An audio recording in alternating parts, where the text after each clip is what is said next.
The first wave of the Booster Course Pass DLC coming to Mario Kart 8 Deluxe over the course of 2 years was released a couple of months ago, and it was very interesting to say the least. There are lots of good things about Wave 1, but there are also a couple of problems, and if they were fixed, it could have made Wave 1 even better. In this video, I'll be doing 3 things. First, I'll talk about all of the good things that Wave 1 of the Booster Course Pass had to offer. Then I'll talk about the problems that I had with it. And to finish it off, I'll be ranking and reviewing every track that the first wave included. Before we start, if you enjoy the video, please make sure to subscribe. If this video does really well, then I'll put much more effort into future Mario Kart 8 Deluxe videos and might eventually make them for my main channel. But with that being said, let's start off by talking about all the good stuff that came out of Wave 1 of the Booster Course Pass. First of all, the fact that Nintendo is literally doubling the amount of tracks in Mario Kart 8 Deluxe from 48 to 96 is just incredible. While it's not Mario Kart 9, it really is the next best thing. And because of this decision to release it over the course of 2 years, Mario Kart fans will have something to look forward to for a good amount of time as we get closer to Mario Kart 9's reveal further down the line. And who knows, maybe we'll even get more DLC after the Booster Course Pass, like we did with Smash Ultimate and its second Fighters Pass, due to the success of the first one. While I personally don't think that this is very likely, I know a lot of people are really hoping for something like a character pass after the Booster Course Pass wraps up, and I think that if the DLC is really successful, something like this happening is definitely a possibility. One thing that I really liked about Wave 1 of the Booster Course Pass was the unique course layouts. Similarly to the base game, these first 8 DLC courses are very different from each other. Sure, you have some courses that are fairly basic and don't have a lot going on, such as Toad's Circuit, but you also have some really unique courses like Ninja Hideaway. I really do like how different each of these courses are, and from the looks of things, Nintendo's going to continue taking this approach in each wave of the DLC, which is really exciting. Especially since in these 8 tracks alone, we got our second Sky-themed track in the game, 2 city-themed tracks from Mario Kart Tour, a couple of different fan favorites, and even more. Nintendo also seems to be doing a good job when it comes to spreading out the different games that these tracks come from. In Wave 1 alone, we had 6 different Mario Kart games represented, and even though Mario Kart Tour had 3 tracks in Wave 1, I'm honestly fine with that game getting more representation compared to the others, because many Mario Kart fans haven't had a chance to play those tracks, so they feel newer and fresher. The final thing I have to touch on is the fact that Nintendo got the Mario Kart band to come back to compose new remixes for these DLC tracks. I honestly was expecting the Mario Kart Tour remixes to be used for each of these tracks, but was pleasantly surprised when I realized that this was not the case.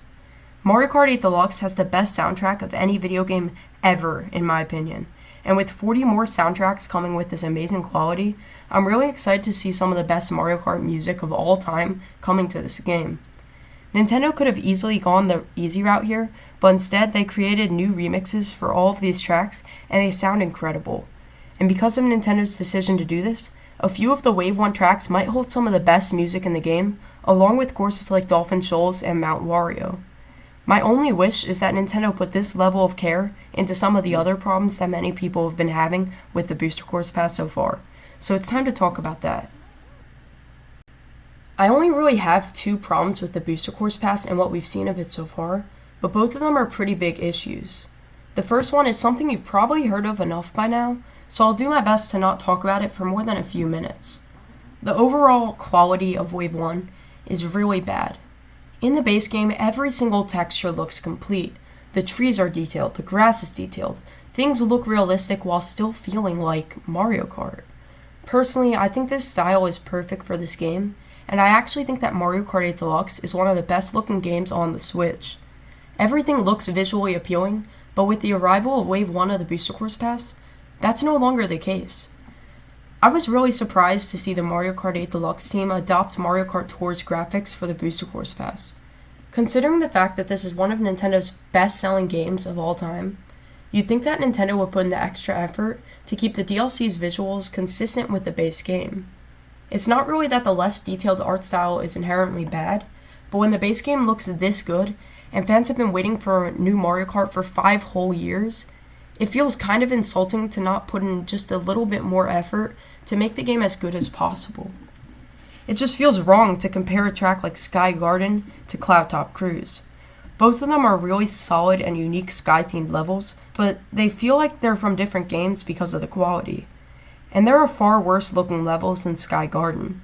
Tracks like 3DS Toad Circuit literally make you feel like you're driving around on a Mario Kart track that a little kid created with Play-Doh. The textures simply aren't detailed enough, and instead of grass looking like grass, it looks like clay. I'm not going to talk too much more about the quality of the Booster Course Pass because I'm sure you've heard all of this stuff before, but the point is, it's pretty sad that Nintendo took this incredible idea of a Booster Course Pass and didn't put the effort in to make it truly something special. The second problem that I have with the Booster Course Pass is one that I've heard thrown around a few times, but for whatever reason, people haven't been talking about this too much. Mario Kart 8 introduced anti-gravity to the Mario Kart series, and it's a really nice addition. It's really cool being able to drive on the walls and ceilings of different Mario Kart tracks.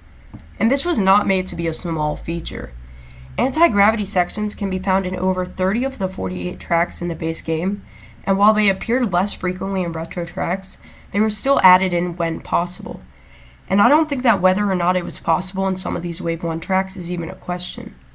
Sure, some of these tracks might not have good enough design for anti-gravity, like Paris Promenade or Shroom Ridge, but there are a lot of spots where anti-gravity could have easily been implemented into these DLC tracks. Courses like Sky Garden, which could have made the ending anti-gravity without changing much at all. Ninja Hideaway could have found ways to have optional anti-gravity paths in different parts of the course. This wouldn't have been a hard thing to implement, and the fact that this core feature of Mario Kart 8 Deluxe isn't seen anywhere in the Wave 1 tracks makes me really worried that this will be the course for the future waves as well.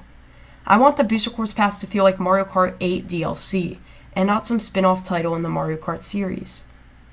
I really hope Nintendo fixes these problems in Wave 2 of the Booster Course Pass, and it'd be awesome if they went back and fixed these things with the Wave 1 tracks. However, I'm definitely not expecting that to happen.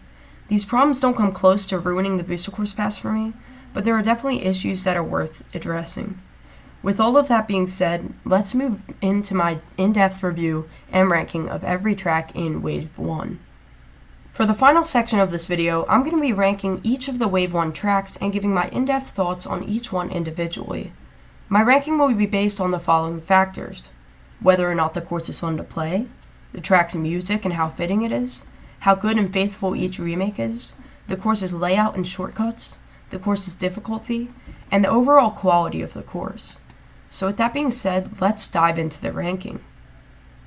I think a lot of people agree with me that 3DS Toad Circuit is very easily the worst track to be featured in Wave 1 of the Booster Course Pass. As I said earlier, this is pretty much the only really standard and basic track in this wave, so it shouldn't be a surprise that it's the worst one. It's extremely open and easy, making it very boring to play. It's not too unique of a remake, and overall it's simply not fun. But the worst thing about this track is definitely the quality. If you remember what I said about the Booster Course Pass visuals earlier, almost all of that applies to this track. It just looks really ugly and isn't a fun track, which is why it's easily the worst one of Wave 1. The next track in the ranking is Mario Kart Tour's Tokyo Blur. While this track is much better than Toad Circuit in my opinion, it does have a lot of the same problems. First of all, it feels a little bit empty and it never feels like there's much going on. This makes it really easy in my opinion. However, the turns are great for drifting, and it definitely makes for a good time trial experience. It's also really cool how each lap changes, with the third lap taking you on a whole other route. The graphics are a big improvement over Toad Circuit, but there's still some parts where it looks a bit off, especially with the bushes and the water at the end. Overall, it's a pretty good remake, combining the different aspects of the various versions of the course and tour, but I was hoping for something a little bit more exciting. At number 6, I'm going with Mario Kart DS Shroom Ridge. This course has a pretty cool layout with lots of challenging obstacles, making it fairly exciting. The music is really fitting, and this course is overall just a really good remake. The cars can be a little bit annoying at times, but the satisfying shortcuts this course contains makes it possible to skip the cars at certain parts, and similarly to Toad Circuit, this is one of the worst looking tracks in Wave 1 due to the clay-like grass all over the middle portion of the track, but that doesn't take away too much from the experience. Overall, this is a pretty good track, and it definitely feels like a much better version of Toad's Turnpike. Next we have Paris Promenade. This track has a really unique layout. It's also one of the most fun tracks in Wave 1 to time trial. There's a perfect amount of shortcuts to pull off, and each of them are very satisfying as well. It's a great track to kick off the Booster Course Pass, and I love that you go through the track backwards at the end. It's one of the better looking tracks in Wave 1, and the music is also very good and fitting. While it's nothing crazy, it doesn't have many flaws, and it's just a really solid course, which is why I'd rank it here. At number 4, I chose Mario Kart 64's Choco Mountain. I had a lot of fun playing this one. There's lots of good drifting areas, and it's a great course for time trials because of this. I do wish the shortcuts were a little bit more satisfying to pull off, but that doesn't make the course worse in my opinion. I'm not a huge fan of the music, but it's not bad by any means. The only problem I have with this course is that it's almost unrecognizable to the one in Mario Kart 64.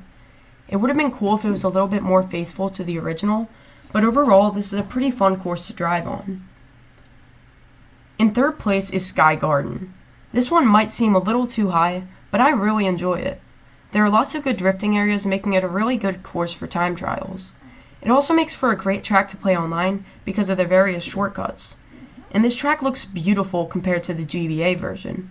I love what they've done with it. It plays great in both 150cc and 200cc. The graphics are pretty good on this track as well, with nothing that looks horrible. The music is arguably the best in Wave 1, and it's an absolute banger.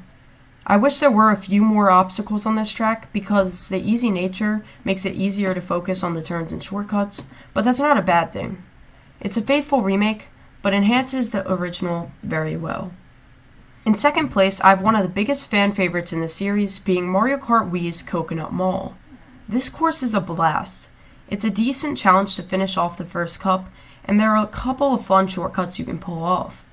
It's a great course for time trials since there are multiple different routes and things to trick off of. And it's really fun for races because of its incredibly unique concept of racing in a mall. The music is simply iconic and a really good remake. This course also isn't too bad when it comes to the graphics either. The only reason why this course isn't the best one in Wave 1 is because some of the decisions for the remakes changes to the original version. I wish that it looked more like the Mario Kart 7 remake, and I also wish that the cars at the ending hadn't changed, but regardless, this is still a really solid addition to the game. And finally, the best track in Wave 1 for me, and for lots of other people, has to be Mario Kart Tour's Ninja Hideaway. This course is incredibly unique and unlike any Mario Kart track I've ever seen. It's very fun trying to figure out what the best route to take is. There are many unique shortcuts, but none of it feels too overwhelming. The soundtrack is very fitting, and might be one of my favorites from Wave 1. The graphics have their issues, but they're still better than all of the other tracks featured in Wave 1, and this track is just a great course to finish off the wave, being one of the most difficult courses in the game, especially on 200cc. But because of that difficulty and all of the different routes you can take, it's definitely the most enjoyable track in all of Wave 1. With all of that being said, that's going to wrap up this video. If you guys have a different ranking of the Wave 1 tracks, let me know what it is in the comments below, and also feel free to let me know your thoughts on the Booster Course Pass so far. Also, I apologize for my voice in this video. My voice really hurts today, so sorry if it sounded weird at any points. If this video does well, I'll be sure to make future Mario Kart 8 Deluxe videos feel more professional, but that's all I have to say right now, so I'll see you guys in the next one.